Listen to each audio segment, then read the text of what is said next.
Namaskar. Today's topic of discussion in the communication skill in English is William Shakespeare's well-known tragicomedy called The Merchant of Venice. The Merchant of Venice. Merchant is of course Shylock, is the main character, the protagonist, and is a merchant of Venice. Venice is the name of the city, and the whole story takes most part of the story takes place in this particular city, and that's why it is titled as The Merchant of Venice. Uh, in the play, we are told that this particular merchant he's a money lender by profession, he's a Jew, Shylock, lends money to the Christians on high interest rate, and therefore he earns huge amount of money, and that's why he has become very rich. It is his business, it is his trade. And there is another character called Antonio. He's also a businessman, he's also a merchant. He has his number of ships, and these ships can come to the shore frequently with full of goods. In this particular story, we are told that there is another character called Bassanio. Bassanio is a close friend, is a chum friend, is a very near friend of Antonio. Bassanio was once upon a time a very rich person, but due to his bankrupt nature, now he has become very poor, and bankrupt, of course. Now he is in need. He has fallen in love with one of the most beautiful lady called Portia from Belmont, another town a little bit away from this city called Venice, and he want to participate, and that's why he needs 3,000 ducats. So he comes to Antonio and asks him 3,000 ducats. Antonio in fact wanted to help him, but at this point of time he does not have that much amount of money. He has only 500 ducats, and of course Bassan needs 3,000 ducats. He says that his ships are supposed to come, but it will take some time, but he was in dire need, he was in urgent need. Therefore he suggests that all right, they can go to Shylock and demand these 3,000 ducats from him on interest. So accordingly they go to the Shylock and demands 3,000 ducats. Shylock says, it's alright, I am ready to give you 3,000 ducats without interest. When he makes the mention of without interest, Antonio becomes suspicious about it. Why this man, who is a miser, who is stingy person, is ready to give them 3,000 ducats without interest. So there must be some amount of deception in it. But at any cost, anyway, they decide to take the money.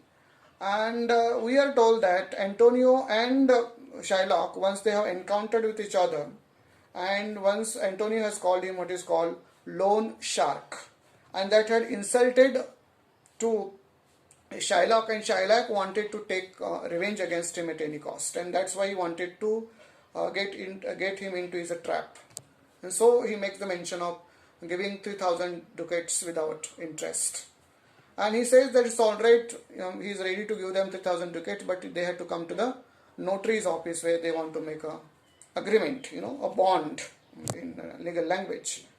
And they go to the notary's office, and they make the bond in which they make mention that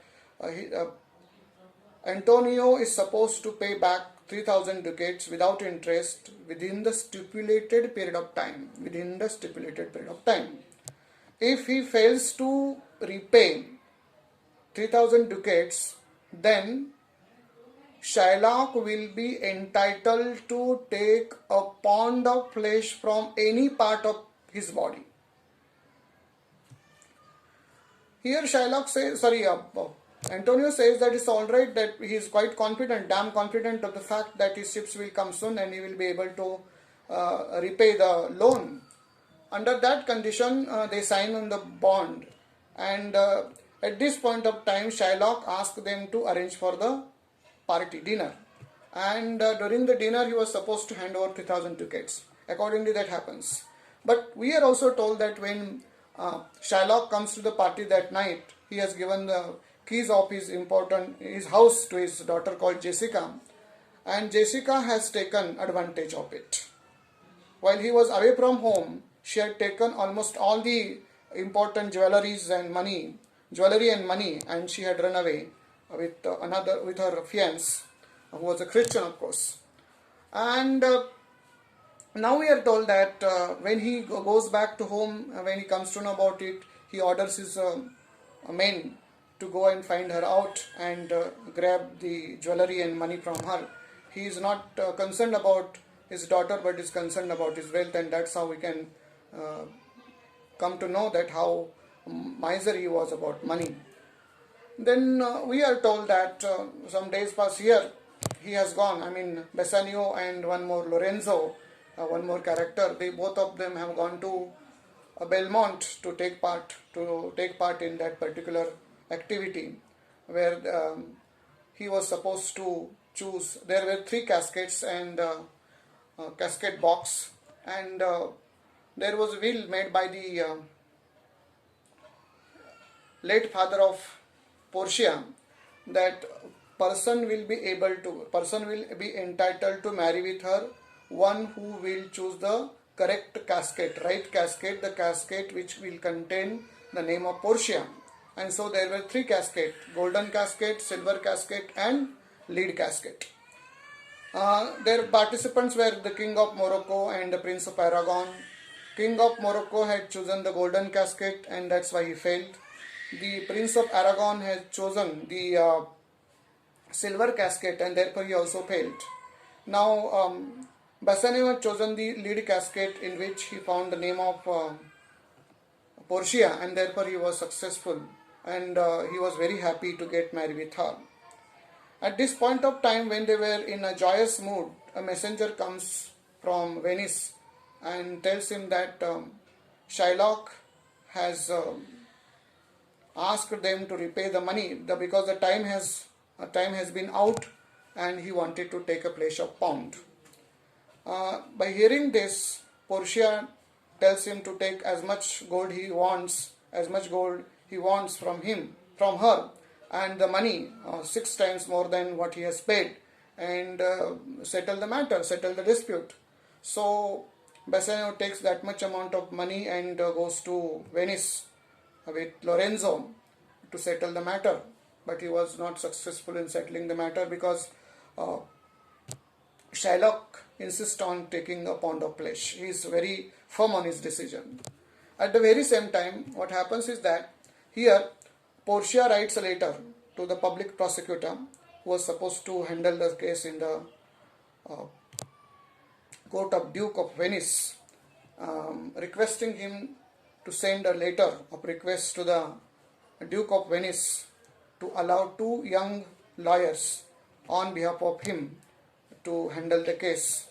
And accordingly, that letter is sent to the Duke of Venice, and he was requested to allow the two young lawyers on behalf of him, in disguise, of course, in a male form, because during those days female were not allowed to enter into the court. Therefore, this female means, of course, Portia and her friend, they have disguised in the form of male lawyers, and they have entered into the court. In the beginning, we are told that when they come to the court, she tries to make peace with this main character, but he says, no, I want a pound of flesh at any cost. Okay, then she asks him to have the bond in which everything was written, and she goes to the bond and says, it's all right, you're entitled to take a pound of flesh. And then Shylock becomes so happy because she was talking on his side. Then she says, is your doctor ready? Is the weapon ready? Is the weight ready to weigh the pound of flesh? And he says, it's all right, everything is ready. But she cautions him, while taking a pound of flesh, not even a single drop of blood should shed from his part of the body. That was a very difficult condition. He says, how it is possible? She says that it is written in the bond that you are entitled to take only a pound of flesh. There is no mention of the blood. So, not even a single blood should fall down. He says, how it is possible? She says, no, You have to follow the rule. Rule is the rule. Then he tries to take back his statement, but there was no other option. So she says that yes, you can be saved from this predicament under two conditions. One condition is that you have to give half part of your property to your daughter called Jessica after your death, and half of your property will be confiscated by the Duke of Venice. But there are certain arguments, and after that it was decided that he has to give half part of his property to his daughter called Jessica, although she has run away from his home, and half property of him, the whole property should be given, and then it is said that he has to accept Christianity. Otherwise, he has to, ready to die, because there was a condition that since Jew people were minorities in Venice, Jews could not kill the majorities, and if he could try to take the pound of flesh, it will be amounted as a murder, and therefore he will be a criminal, and therefore he would be liable for a punishment, and therefore it was a problem for him, and he accepts both the terms and conditions. At this point of time, we are told that of course Portia and her train, both of them were successful handling the case, and now they wanted to go back to Belmont, and they are in hurry, but Antonio and Bassanio wanted to give them something. They offer something to them, but they are refusing to accept anything. But on the insistence of Antonio, Bassanio gives her a ring. In fact, in the beginning he was not ready to give the ring, but due to the insistence of Antonio and of course the so-called lawyer, he gives ring to the lawyer, and also Lorenzo also gives his ring to his beloved, in disguise of course, and after taking that they are they are in a hurry, and they go back to Belmont because they have to welcome Bassanio and Lorenzo. And now we are told that when they reach there, they ask about the ring, and then they tell that they were not the so-called lawyers, but they were in disguise. And when the truth was revealed, we are told that in the presence of Antonio, the lovers get married with their beloved, and there is a happy ending of this story, and that's how the tragedy of what is called the main protagonist of the play. But comedy means there is a happy ending of the rest of the characters, and that's why it is called tragicomedy. Thank you very much.